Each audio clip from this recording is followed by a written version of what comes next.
Lesson 8, and there's Skinner still staring us down. Uh, Fascinating guy, brilliant, absolutely brilliant guy. Let's talk some process theories. We're going to shift gears and more organizational flavor, if you will. What do we know? We're going to talk about equity theory, organizational justice, expectancy theory.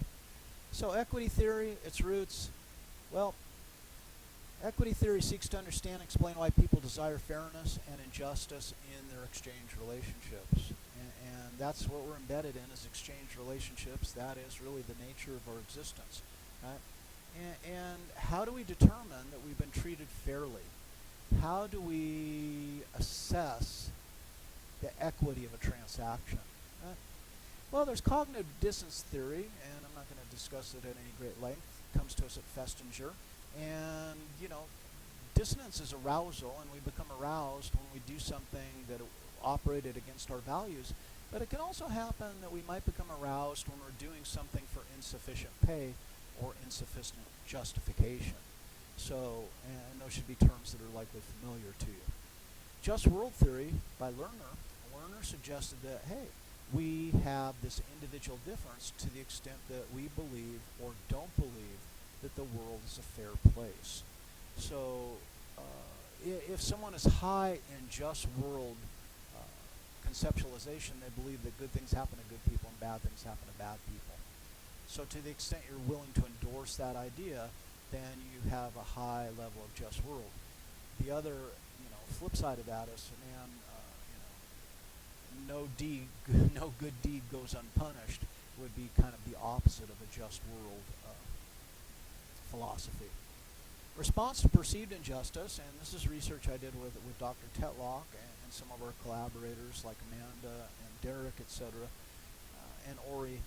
What we were studying is how do people respond to an injustice? How do they react to it? So we were kind of on the outside of the process. And then equity in close relationships, and I think that's where we should probably go now, as being most related to the organizational context in which we operate. So Adams, what's her take on exchange relationships? What's the big question in an exchange relationship? Did my inputs meet my outcome? So I worked really hard. Do I believe that would be my input? I put in a lot of effort. Did I get paid adequately for my efforts? So inputs versus outcome. And the big question then, the evaluative component, is do they match up? Do my inputs justify the outputs? And there's a lot of us that are kind of pissed off at Ohio State right now.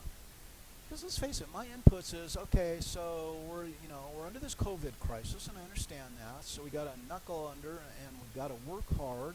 We've got to convert all our courses to online, right? And what do we get for all this extra work?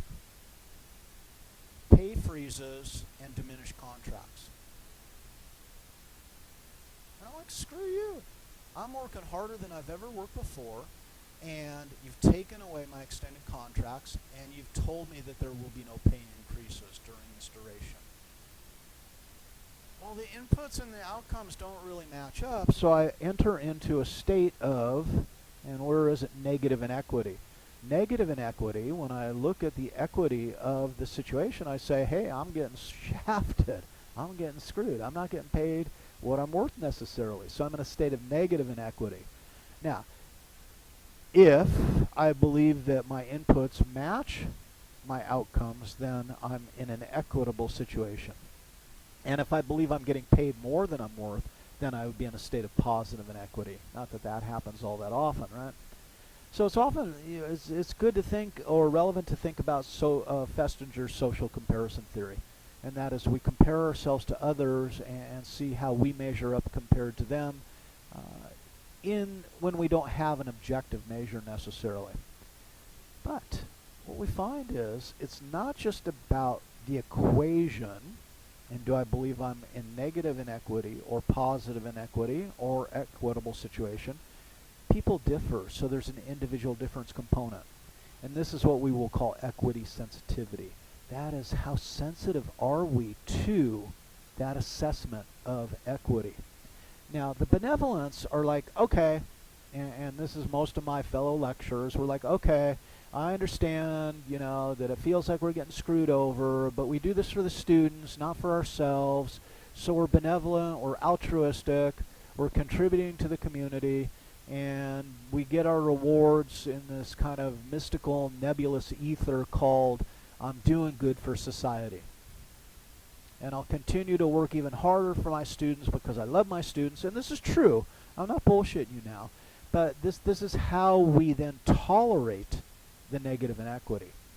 Most of us are not throwing up our hands and saying, screw you, OSU, we're the hell out of here. You placed us in a state of negative inequity. We're benevolence, and we're willing to accept it, or we're willing to tolerate it. Now, one of the interesting issues here is, are we exploited? Does the administration know that we love to teach? Does the administration view us as basically benevolent and figure that they can get away with pushing us into a state of negative inequity? I don't know, and I don't know how to answer that, but that's how those concepts kind of fit together. Now, the sensitives are super sensitive to reciprocity, and what this means is, hey, my inputs better match my outcomes to the, you know, to the penny, to the moment, etc. I remember a guy at the Salem paper mill. He was a funny guy. He was kind of hard to get along with because he was kind of abrasive, but he was probably one of the best workers you'll ever see, right? And he certainly earned his money. There was no two ways about it. But he was never going to give over an extra penny. And where did I see Bob? Hey, at 7 a.m., where's Bob? He's punching that time clock, and he punches that time clock, and that time clock, boom, 7, right? And then get off at 3. Where was Bob? At 2:59 and 30 seconds, Bob has got his time card in the time card slot. And when that clock clicks, and it was a clanky clock, right? So it clicks to 3. Clank, boom. He punched that card the instant that clock turned over. He was not going to give the company an extra penny of his effort. So it's sensitive to reciprocity. Or these might be the people who, you know, if you go out to lunch with them consistently, and let's say you pay this time and they pay next time, they remember exactly what you and they had last time, so they know exactly what to order to make the bills even from time to time. Reciprocity. And then the entitled, the spoiled brats. These are the maximizers. These are the folks that want to do as much as they can, get as much as they can for as little as they do. And I know my wife has got a colleague that, you know, works from home and doesn't necessarily work. So, meanwhile, my wife, she works from home. She gives the company every minute they're due. She never cheats them out of a minute. If she takes 15 minutes extra to do something else during the day, she works 15 minutes over. You might call my wife a sensitive for reciprocity. She's going to be extremely fair about it. Now, let's suppose that people feel they're being treated inequitably. And this is something to consider as a manager. If you're allowing inequitable treatment in your organization, if you're underpaying people or whatever, putting them into a state of perceived negative inequity, people will attempt to right this. Many people will. So how do you right perceived inequities?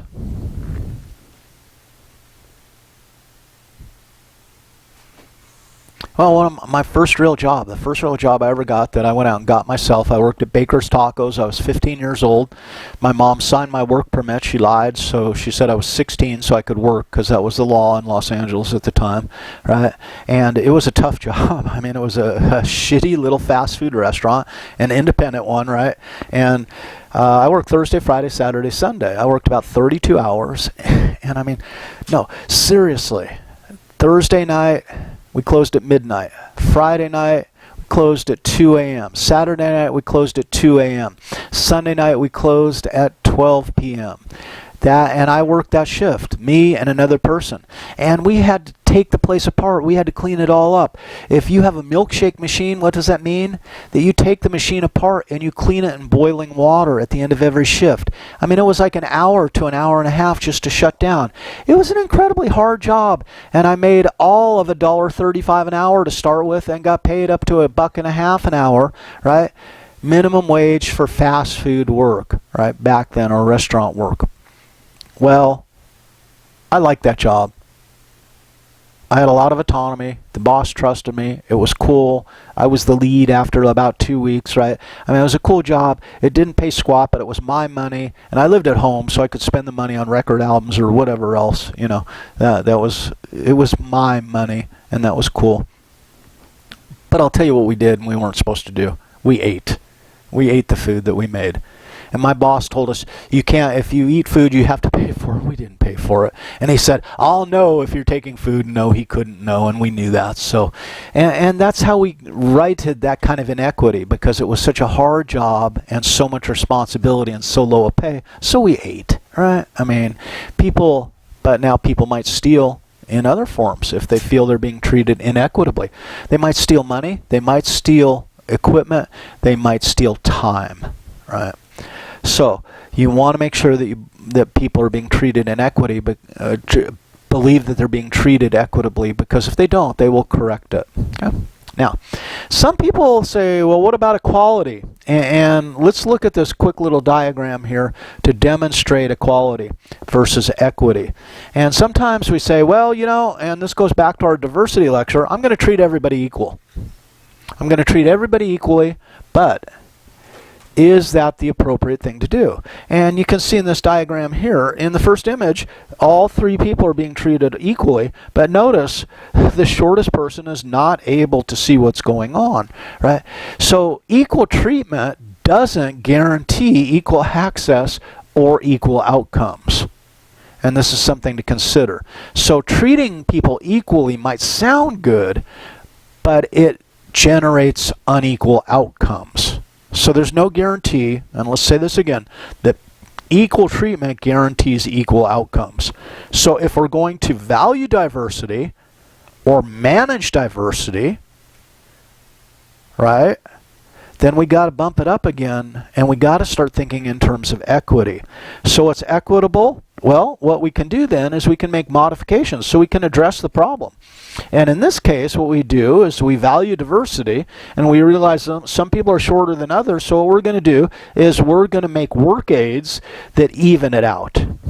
But when we get to the level of managing diversity, when we become diversity experts, we blow the system up, we rework the system, we do entirely different, we modify the system, and notice we've taken the barriers out altogether, and now people have equal access.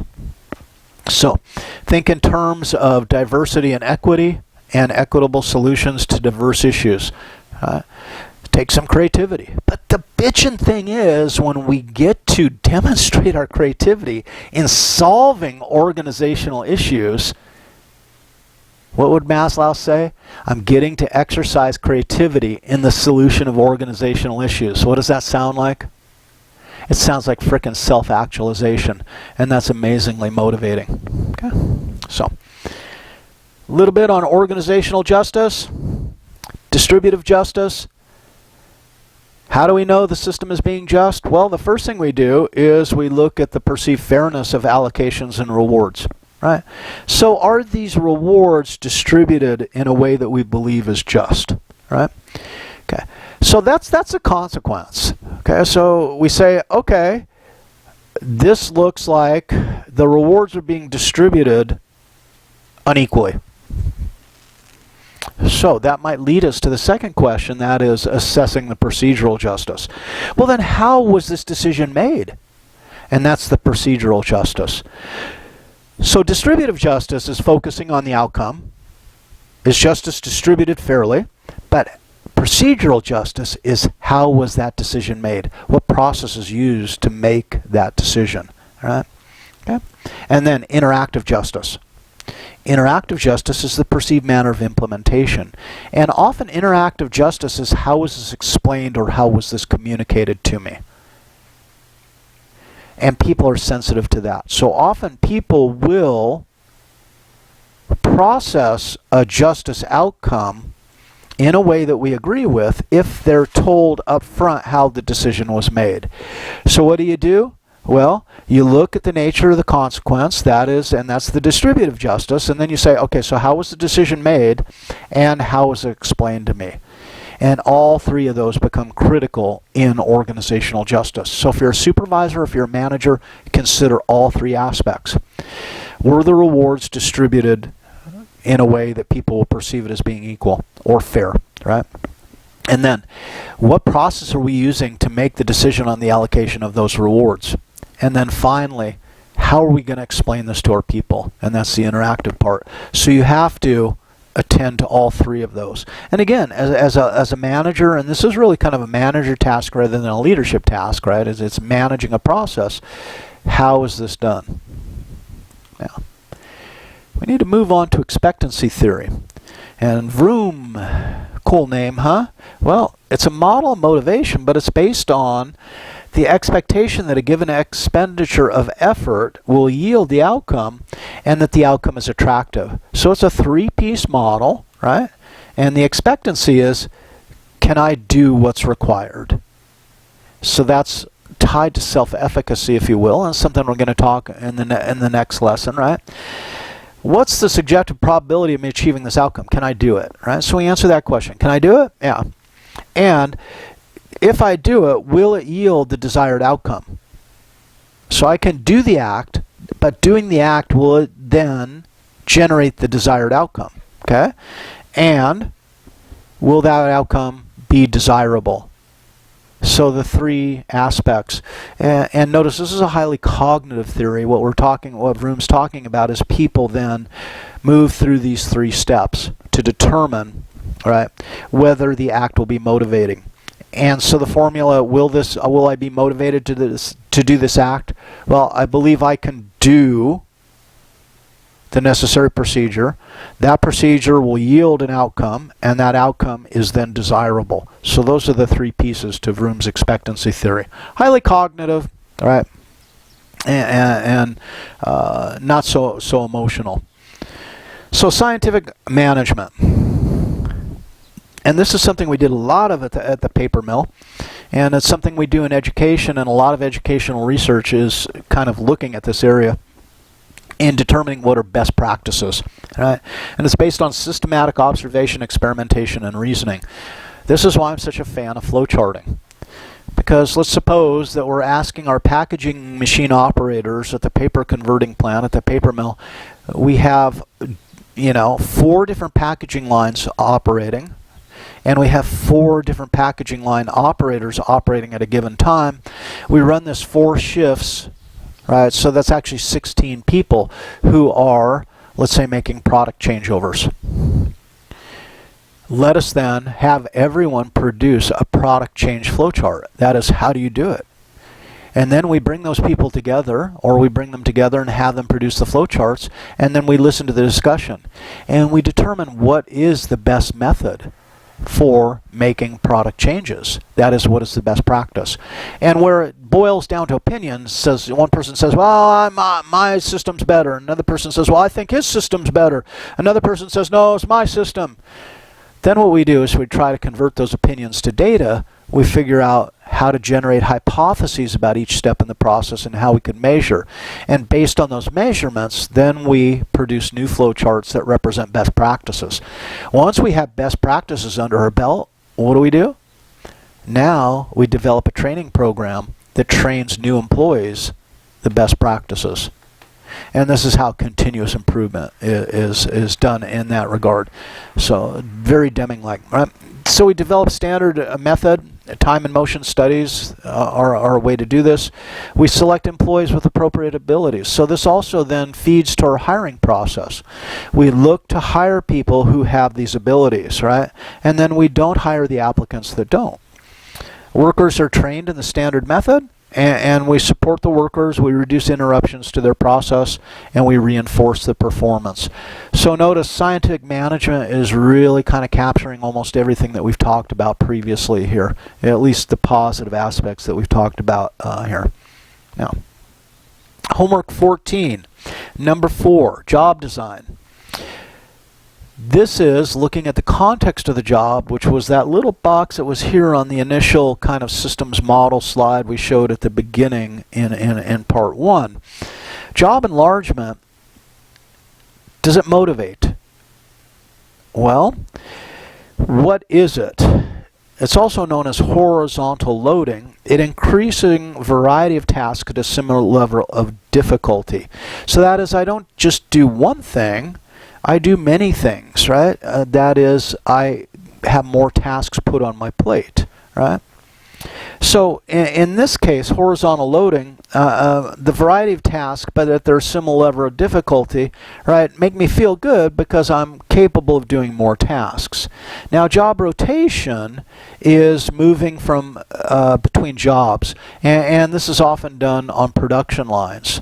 So if I'm working on a production line and there's the installation of windshields, the installation of weather stripping, the installation of let's say the rear view mirror that actually is attached to the window. Those three things are kind of in the windshield area of the auto manufacturing. I'll spend 2 hours doing one, 2 hours doing another, 2 hours doing the third, and then 2 hours on a fourth task during a shift. It alleviates boredom, right, as with job enlargement. Job rotation eliminates boredom. Job enlargement can also build some self-esteem or sense of self-efficacy because I'm doing different jobs, right? But really where the gold mine is job enrichment. And this is vertical loading, giving the worker more responsibility to enhance achievement and recognition needs. So what this might mean then is, well, for example, at the paper mill, one position that was eliminated through attrition, the person retired, was the person who bought what we needed at the paper mill.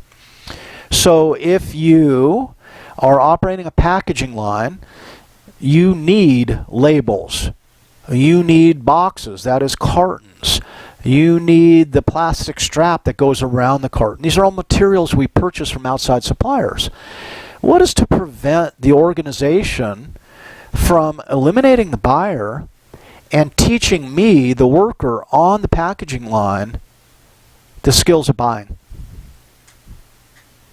And now what this means is I buy my own materials. So suppliers, instead of going to some buyer and having a 3-martini lunch or whatever, no, now the supplier has to come into the mill to my packaging line, and I will sit there and I will meet with them and then negotiate the deals on what we're going to use. The deal is that this is highly motivating because now I'm really bumping up my skill set. And it also demonstrates a huge amount of trust in management for me to make the appropriate decisions. But notice, I'm probably a pretty good buyer because I'm the one who actually uses the materials and is closest to the process. So with the proper training, it can be very effective, and it builds my self-efficacy, self-esteem to a much greater extent. And it puts me on the path towards self-actualization, even within a factory job. So this job enrichment or vertical loading, what are the principles involved then? Well, we see removing some controls, but still make me accountable because I have to buy, at a low price, but something that works, right? But I get then, what are the motivators involved? And notice this column here is huge. I get responsibility and a sense of personal achievement, right? I increase the accountability of individuals for their own work. So that is the quality of the cartons coming off the line, right? It's my responsibility. I'm held responsible, but I'm allowed the authority. So I get responsibility and recognition. Another tool in this is giving a person a complete natural unit of work, module, division, etc. So that is, I have control over as many facets of what I do as possible. And then responsibility, achievement, and recognition are enhanced here. Then, what are some other principles? Granting additional authority for an employee in his activity, job, or form, right? One of the things that we were allowed to do at the paper mill is eventually we were allowed to determine when the squeeze roll should be changed on the sheeting machine. And this is a $10,000 part, right? And it used to be we'd have to go to management and say, please, the paper quality is diminishing. Can we change the squeeze roll, etc.? What we did, though, is we experimented, and then we were allowed to take measurements. And when the paper hit a certain kind of variability in its measurement, and we knew that that was attributable to the squeeze roll wearing out, we were allowed to make the decision to replace it ourselves. I know, that sounds imbecilic, but before that, we weren't allowed to do it. The boss would come out and say, run it, run it, run it, run it anyway. And it was demotivating. Once we're able to make the decision, motivating. Make periodic reports directly available to the worker himself rather than the supervisor. So share data, right?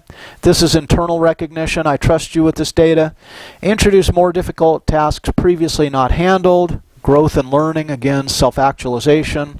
Assigning individuals specific or specialized tasks, right? Enabling them to become experts, so through additional training. And this allows for responsibility, growth, and achievement. Okay. Let's stop, and we got a short follow-up here coming up.